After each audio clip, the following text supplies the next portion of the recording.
Okay, bismillahirrahmanirrahim. Assalamualaikum warahmatullahi taala wabarakatuh. Alhamdulillah, alhamdulillah, summa alhamdulillah. Apa khabar anak-anak murid semua? Anak murid tahun 3 Ar-Razi. 3 Ar-Razi, alhamdulillah. Alhamdulillah bersama-sama kita bersyukur kepada Allah Subhanahu Wa Taala dapat meneruskan kelas kita pada minggu ini untuk subjek sains. Subjek apa? Subjek sains tahun 3 bersama dengan Cikgu Muhammad. Bersama dengan Cikgu Muhammad. Jadi pada kali ini anda semua bersama dengan saya Cikgu Muhammad untuk sesi laser point. Kita pakai laser point untuk jelas lebih faham untuk subjek sains. Okey. Alhamdulillah. Baiklah. Sebelum kita pergi lebih jauh untuk topik kita pada kali ini, jom kita imbas semula apa yang anak-anak murid semua belajar pada minggu lepas. Jom fikirkan bersama. Apa yang belajar minggu lepas ya? Okey. Okey, siapa yang ingat angkat tangan. Okey, siapa yang ingat angkat tangan, angkat tangan. Yang tak ingat geleng kepala. Okey, alhamdulillah. Okey, kita juga harapkan anak-anak murid semua faham dan ingat apa yang kita belajar pada minggu lepas, iaitu antara lain kita buat ulang kaji tentang pemerhatian, pengelasan, mengukur dan menggunakan nombor. Okey, boleh faham ya? Okey, boleh faham? InsyaAllah mudah-mudahan digunakan ingatan yang baik. Alhamdulillah. Baik. Alhamdulillah. Baiklah. Sebelum kita mulakan kelas pada kali ini, anak-anak semua, cikgu minta sila buka buku teks sains anda dan pergi ke muka surat, ke halayan muka surat nombor 8 ya. Okey, kita akan menggunakan buku teks pada kali ini. Sediakan buku teks depan laptop ataupun telefon masing-masing. Kita akan gunakan buku teks sains ni untuk lebih faham. Okey. Okey, boleh ya? Okey, boleh. InsyaAllah. Alhamdulillah. Okey, kalau ada masalah, boleh tanya pada cikgu. Cikgu, saya ada soalan. Okey, boleh ya? Okey, Alhamdulillah.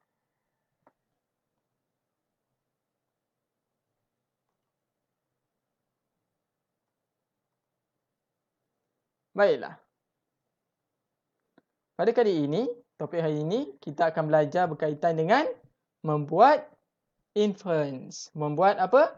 Membuat inference ataupun membuat kesimpulan. Membuat kesimpulan saintifik. Kemudian kita akan belajar juga berkaitan dengan meramal. Okey. Kemudian kita juga akan belajar berkaitan dengan subtopik ataupun subtema berkaitan dengan berkomunikasi. Jadi topik kita kali ini masih lagi dalam unit 1, kemahiran proses sains. Okey, kemahiran proses sains ya. Okey, jadi semua yang kita belajar pada kali ini berkait rapat dengan apa yang kita belajar pada minggu lepas supaya kita tahu susunan mengikut tata tertibnya bagaimana kita nak melaksanakan uji kaji bermula daripada pemerhatian sehinggalah kepada kita merekod dan mentafsir data. Okey, yang penting anak-anak murid semua faham dia punya susunan dia satu persatu ya, kena tahu. Okey, yang penting kena ada semangat ingin tahunya kuat. Okey, siapa nak rasa semangat angkat tangan. Buat macam tu. Okey, saya nak cikgu.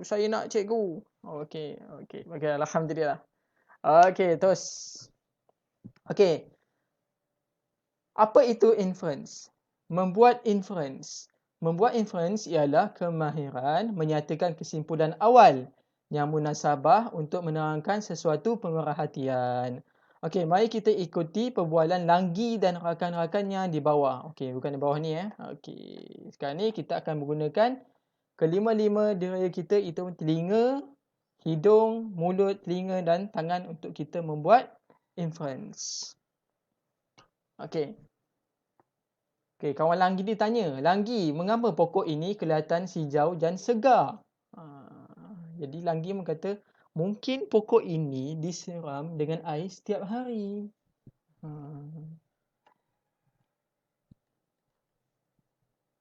Okey. Mungkin juga pokok ini telah diberi baja yang mencukupi. Okey, datang cikgu dia kata, bagus, kamu telah membuat inference atau kesimpulan awal terhadap pokok ini. Alhamdulillah. Jadi, Langgi dan rakan-rakannya telah membuat inference ataupun kesimpulan awal saintifik tentang pokok ini. Jadi, mungkin pokok ini disiram dengan air setiap hari. Dan mungkin juga pokok ini telah diberi baja yang mencukupi. Ialah ini semua kedua-dua kenyataan ini mungkin juga pokok ini ialah inference terhadap pemerhatian dalam situasi di atas. Okey. Okey, faham ya? Okey, tengok buku-buku teks masing-masing. Okey, seterusnya. Okey, cuba perhatikan pula. Cuba perhatikan perbualan dua murid di bawah ini. Okey, kita tengok. Okey. Kenapa daun pokok ini pula berwarna kuning? Okey, dia tanya kawan dia ni. Betul lah, pokok ini juga kelihatan ia layu. So, dia cakap dalam hati. Agaknya pokok ini tidak dibaja kot.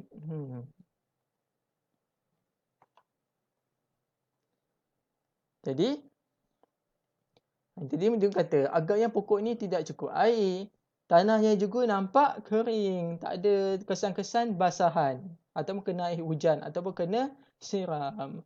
Mungkin pokok ini juga telah diserang oleh serangga, ataupun haiwan perosak tanaman. Jadi berdasarkan situasi di atas, bolehkah anak-anak murid semua nyatakan inference ataupun kesimpulan awal terhadap pokok yang layu dan kekuningan? Okey, siapa boleh jawab? Okey, angkat tangan. Okey, boleh rekod dalam buku tulis masing-masing. Baik. Seterusnya, inference yang dibuat terhadap sesuatu pemerhatian mungkin benar atau tidak benar. Jadi kesimpulan awal kita ada pemerhatian yang kita buat itu mungkin benar, mungkin juga tidak benar. Jadi inference boleh dibuat berpandukan langkah-langkah berikut. Jadi ada tata tertib dia untuk kita buat inference. Iaitu pertama sekali buat pemerhatian. Pemerhatian ni melibatkan kelima-lima anggota deria kita untuk kita membuat pemerhatian ini. Jadi kita akan menggabungkan lima-lima deria kita ni, kita akan sentuh, kita akan hidu, kita akan lihat, kita cuba dengar terhadap situasi yang berlaku di depan mata kita. Okey, kemudian kita akan membuat penerangan yang munasabah terhadap pemerhatian yang kita lakukan. Macam tadilah. Okey, kita tengok pokok ini telah daun kuning. Kenapa daun dia kuning? Kita tengok juga, kenapa pokok ini segar? Ada pokok yang segar, ada pokok yang dah berbuah, ada yang tidak berbuah. Jadi semua itu adalah kita punya pemerhatian dan yang membawa kepada kesimpulan awal ataupun inference. Ini kesimpulan awal. Okey, kita tengok pula ni. Okey, seterusnya kita pergi kepada meramal. Meramal ialah kemahiran membuat jangkaan. Okey, kata kunci dia jangkaan. Tentang sesuatu peristiwa yang akan berlaku. Okey, ramalkan keadaan yang akan berlaku jika salah seorang pemain tidak menggerakkan kakinya dalam permainan ini. Kita tengok permainan ini. Jadi permainan ini melibatkan dua pasukan dengan dua orang setiap satu pasukan. Jadi cuba bayangkan budak lelaki ni, okey. Adik ni dia tak gerakkan kaki dia. Dia statik je. Dia stay kat situ. Dia duduk je situ. Dia tak gerak kaki dia. Apa akan jadi? Jadi dia tidak akan menang.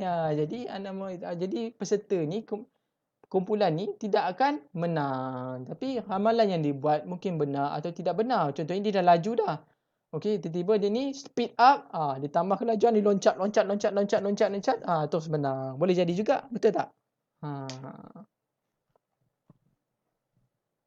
Okey, cuba perhatikan pula situasi di bawah. Okey, tengok corak kek ni. Bunga ni kan, ada putih, merah, kuning. Putih, merah, kuning. Jadi, warna selepas tu apa? Apakah ramalan kamu terhadap warna krim yang seterusnya? Apa warna krim yang selepas ni? Saya tengok susunan ni. Jadi, warna selepas ni warna apa? Warna putih. Okey, warna putih. Okey, meramal tidak sama dengan meneka kerana ramalan dibuat berdasarkan pemerhatian pengalaman lalu, data dan pola sesuatu keadaan. Okey, boleh? Faham ya? Faham? Okey. Okey, ramalkan keadaan yang akan berlaku berdasarkan gambar ini. Okey, kita tengok gambar ni. Gambar apa ni? Okey, ada gambar pokok, ada gambar ni, gambar apa ni? Gambar kilat. Jadi ramalkan keadaan yang akan berlaku berdasarkan gambar ini. Apakah bukti yang menyokong ramalan kamu? Jadi berdasarkan pengalaman kita, kalau bunyi kilat, ada petir, ada angin kuat, jadi tandanya akan jadi apa? Tandanya akan jadi apa? Akan datang hujan. Okey, tengok ni permainan bola sepak ni. Okey, ramalan juga boleh dibuat lebih daripada satu. Mari kita perhatikan situasi di bawah. Okey, tadi kita guna kaedah pengalaman kita. Pengalaman kita biasanya kata kalau hujan lebat, kalau bunyi petir, bunyi gurau, ada kilat, jadi biasanya kan hujan, betul tak? Jadi kalau kita tengok bola ni, tengok bola ni. Bola ni kan. Okey, tengok bola ni. Jadi ada dua kemungkinan. Bola tu akan masuk ke gol ataupun ditepis oleh penjaga gol. Betul tak? Jadi apakah ramalan kamu terhadap pergerakan bola itu? Adakah dia akan masuk gol ataupun tidak? Okey. Okey, seterusnya kita masuk kepada berkomunikasi. Berkomunikasi ialah kemahiran memberikan penerangan tentang tindakan, objek atau peristiwa menggunakan perkataan atau simbol grafik seperti jadual graf, hajah atau model. Perhatikan contoh di bawah. Okey, murid tahun 3 telah mengumpulkan maklumat bilangan murid di dalam kelas mengikut jenis buah-buahan kegemaran mereka. Maklumat tersebut direkodkan dalam bentuk jadual. Jadi ada 4 jenis buah. Buah apa? Betik, durian, pisang, tembikai. Okey, berdasarkan jadual tu, buah apa yang paling murid suka? Tengok, ada 8, 9, 7, 6. Tengok, nombor 9 ni paling tinggi. Jadi, durian adalah yang paling disukai. Sebab apa durian disukai? Sebab rasa dia manis, sedap, lemak, ada bau. Betul tak? Jadi kita menggunakan kelima-lima deria kita untuk buah durian ni. Jadi buah durian ni Masya Allah, Alhamdulillah, memang Allah kurniakan pelbagai keistimewaan kepada buah durian. Okey, maklumat daripada jadual juga boleh dipindahkan kepada bentuk lain seperti carta palang. Jadi ada 4 warna carta palang sini. Warna apa yang paling tinggi? Okey, warna paling tinggi adalah durian. Jadi daripada 4 buah ni, buah durian paling disukai ramai. Alhamdulillah. Okey. Let's go. Hari ini kita akan buat. Jom kita praktis apa yang kita fahami topik kita pada kali ini. Jadi boleh keluarkan buku aktiviti masing-masing. Best buat ni. Sorry, ada ni pula. Okey, jadi keluarkan buku aktiviti masing-masing. Okey, jom buat latihan. Sila buka muka surat 6 hingga 9. Okey, buku aktiviti ya. Okey, kalau tidak faham atau keliru boleh bertanya cikgu. Okey, cikgu nak tanya. Okey, boleh minta tolong mak, ayah atau penjaga. Wah, hebatnya hari ini. Alhamdulillah. Baik, itu saja daripada cikgu. Alhamdulillah. InsyaAllah, jumpa kita lagi pada minggu hadapan pada sesi untuk subjek sains. Terima kasih kepada Cikgu Muhammad di sini. Alhamdulillah. Itu saja dari kita. Subhanakallahumma wa bihamdika asyhadu an la ilaha illa anta astaghfiruka wa atubu ilaik. Alhamdulillah. Terima kasih semua. Jumpa lagi. Assalamualaikum.